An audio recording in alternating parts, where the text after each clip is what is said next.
All, welcome back to అమ్మ రుచులు. ఈరోజు రెసిపీ ఎగ్ బిర్యానీ. స్పెషల్గా వచ్చేసి అయితే బ్యాచిలర్స్కి చాలా యూస్ఫుల్ అవుతుందండి. చాలా ఈజీ మెథడ్. ఒక 20 మినిట్స్ మనం ఓపిక చేసుకుంటే ఎగ్ బిర్యానీ చాలా ఈజీ ప్రాసెస్లో అయిపోతుంది. మనం ఫస్ట్గా ప్రాసెస్లోకి వెళ్ళిపోదాం. ప్రాసెస్ చేసేసేయండి. అయితే 3 టమాటోస్ అయితే కట్ చేసుకొని మిక్స్ జార్లో మనం జ్యూసీ లాగా చేసేసుకొని పక్కన అయితే పెట్టేసుకోండి. ఫస్ట్ అయితే 1 ప్యాన్ తీసుకొని ఎగ్స్ మాత్రం ముందే ఉడకబెట్టేసుకోవాలి. మనము 1 ప్యాన్ తీసుకొని 1 స్పూన్ ఆయిల్ వేసేసుకొని ఎగ్స్ అయితే అందులో వేసేసి ఉప్పు కారం పసుపు అయితే వేసేసి మంచిగా అటు ఇటు టర్న్ చేసేసుకొని ఎగ్స్ పక్కన పెట్టేసుకోవాలి. 1 ప్యాన్ తీసుకొని 2 స్పూన్స్ ఆయిల్ వేసేసుకోవాలి. ఎప్పుడు నాన్ వెజ్ చికెన్ మటన్ ఎందుకండి చేసుకోవడం, ఇది సింపుల్గా మనం ఓకే మమ్మీ వాళ్ళని అడిగే కన్నా ఇంట్లో మనమే బ్యాచిలర్స్గా ఉన్నప్పుడు, ఇంట్లో ఫ్రెండ్స్ వచ్చినప్పుడు, మన కజిన్స్ వచ్చినప్పుడు మమ్మీని రిక్వెస్ట్ చేయకుండా మనమంతలో మనమే చేసుకుంటే ఆ మజా మాత్రం చాలా బాగుంటుంది. సో నేను ఇప్పుడు ప్రాసెస్ చెప్తున్నా, చూసేసేయండి. 2 స్పూన్స్ ఆయిల్ వేసుకున్న తర్వాత 2 ఆనియన్స్ అయితే కట్ చేసుకొని ఆయిల్లో వేసేసుకోవాలి. అలాగనే 1 2 3 ఆర్ పచ్చిమిర్చి అయితే వేసేసుకోండి. అలానే బగారా ఆకు ఇవన్నీ వేసేసుకొని మంచిగా కలపాలి. అలానే దాల్చిన చెక్క కూడా వేసుకోవాలి. ఇలాచి కూడా వేసేసుకోండి. మంచిగా నూనెలో ఒక 5 మినిట్స్ వరకు ఉడికిన తర్వాత ఇందాక మనము టమాటో పేస్ట్ చేస్తాం కదా, అది వేసేసుకోవాలి. అది వేసుకున్న తర్వాత 1 స్పూన్ అల్లం వెల్లుల్లి పేస్ట్ వేసేసుకోవాలి. అల్లం వెల్లుల్లి పేస్ట్ నూనెలో మంచిగా ఉడికితే మనకు మంచిగా స్మెల్ వస్తుంది. సో ఒక 5 మినిట్స్ ఆర్ 3 మినిట్స్ వరకు అయితే మంచిగా నూనెలో అయితే ఉడకనివ్వండి.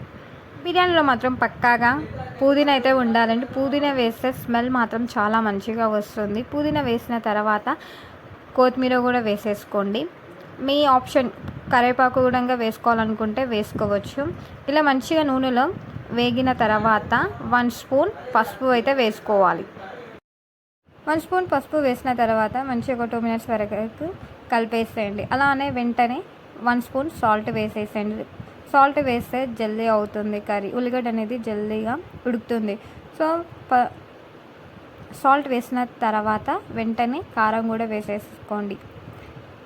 వేసిన తర్వాత ఒక 2 మినిట్స్ వరకు మంచిగా ఆయిల్లో ఉడకనివ్వాలి. ఉడికిన తర్వాత 1 కప్ కర్డ్ అయితే వేసేసుకోవాలి. కర్డ్ వేస్తేనే మనకైతే మంచిగా గ్రేవీ వస్తుంది. కొంచెం మాకు గ్రేవీ ఎక్కువ కావాలి అనుకున్న వాళ్ళు ఇంకా 1/2 కప్ మాత్రం కర్డ్ అయితే వేసుకోవచ్చు. ఇట్లా మంచిగా మనకి గ్రేవీ లాగా ఎక్కువ కావాలి అనుకునే వాళ్ళు మాత్రం కర్డ్ మాత్రం ఎక్కువ ప్రిఫర్ చేయండి. కర్డ్ వేసిన తర్వాత ఒక 5 మినిట్స్ వరకు మంచిగా లో ఫ్లేమ్లో పెట్టేసి గ్రేవీ లాగా వచ్చేంత వరకు మంచిగా ఉడికిన తర్వాత పక్కన పెట్టేసుకోండి. మనం ఫస్ట్గా అయితే రైస్ మాత్రం నానబెట్టుకోవాలండి. మీ ఇష్టం, మీరు ఒక 2 మెంబర్స్కి అయితేనేమో 1 గ్లాస్ 1.5 గ్లాస్ అయితే సరిపోతుంది. సో మీ ఆప్షన్, మీరు ఎంత నానబెట్టుకోవాలంటే అంత నానబెట్టేసుకోండి. రైస్ ముందుగా నానబెట్టుకున్న తర్వాత ఒక 20 మినిట్స్ అయిన తర్వాత పక్కన పెట్టేసుకోండి. ఈ కర్రీ అయితే ప్రిపేర్ చేసి పెట్టేసుకోవాలి పక్కన. కర్రీ గ్రేవీలోకి వచ్చేసాక మనం ఎగ్స్ అయితే తీసి పెట్టాం కదా, అవి అందులో వేసేసుకొని పక్కనైతే పెట్టేసుకోండి.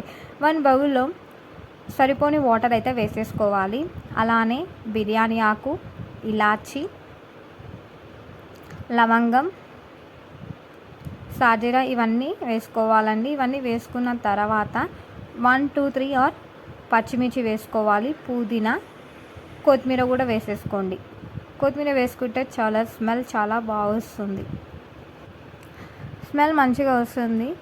సో ఒక 5 మినిట్స్ వరకు క్యాప్ పెట్టేసుకోండి. 5 మినిట్స్ అయిన తర్వాత వాటర్ మసిలేటప్పుడే 1 లెమన్ అయితే మంచిగా అందులో వేసేసుకోండి. వేసేసుకున్న తర్వాత వాటర్ ఇట్లా మసిలేటప్పుడే మనము బియ్యం అయితే వేసేసుకోవాలి. నానబెట్టేసుకున్నాం కదా, జల్దీగా అవుతుంది రైస్ అయితే.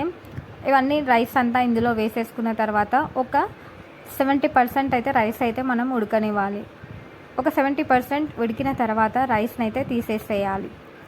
ఇట్లా మనకైతే కనిపిస్తుంది కానీ 70% అయిన తర్వాత రైస్ అయితే గంజి అంతా తీసేసిన తర్వాత రైస్ అయితే మనం ఇందాక కర్రీ చేసుకున్నాం కదా అండి, ఆ కర్రీ అనేది మళ్ళీ స్టవ్ పైన పెట్టేసుకొని లో ఫ్లేమ్లో పెట్టేసుకోవాలి. ఆ రైస్ అనేది మంచిగా అందులో వేసేసుకోవాలి. ప్యాన్లో వేసేసుకొని లైట్గా కొత్తిమీర పుదీనా అయితే వేసేసుకోండి. వేసేసుకున్న తర్వాత మనం ఇందాక బాయిల్ చేసిన గ్రేవీ అయితే కిందనే ఉండాలి. ఎగ్స్ మాత్రం తీసి పక్కన పెట్టేసుకోండి. ఎగ్స్ మాత్రం మనం పైన పెట్టేసుకోవాలి. రైస్ పైన పెట్టేసుకొని ఒక 1 బౌల్లో నెయ్యి అనేది కొంచెం హీట్ చేసేసి అందులో రైస్ పైన మంచిగా వేసేసేయండి. కానీ టేస్ట్ మాత్రం చాలా సూపర్గా వస్తుంది. మీకు కొంచెం గ్రేవీ కావాలనుకున్న వాళ్ళు కూడా గ్రేవీ వేసేసుకోండి. ఇంతే అండి, ఈ వీడియోలో ఎగ్ బిర్యానీ అయితే మనకైతే రెడీ అయిపోయింది. మీకు ఇంకా వీడియోస్ కావాలనుకుంటే నా కామెంట్ బాక్స్లో కామెంట్ చేయండి. ఎగ్ బిర్యానీ మాత్రం రెడీ అయిపోయింది. మీకు ఏమైనా నచ్చితే పక్కగా లైక్, షేర్ అండ్ సబ్స్క్రైబ్.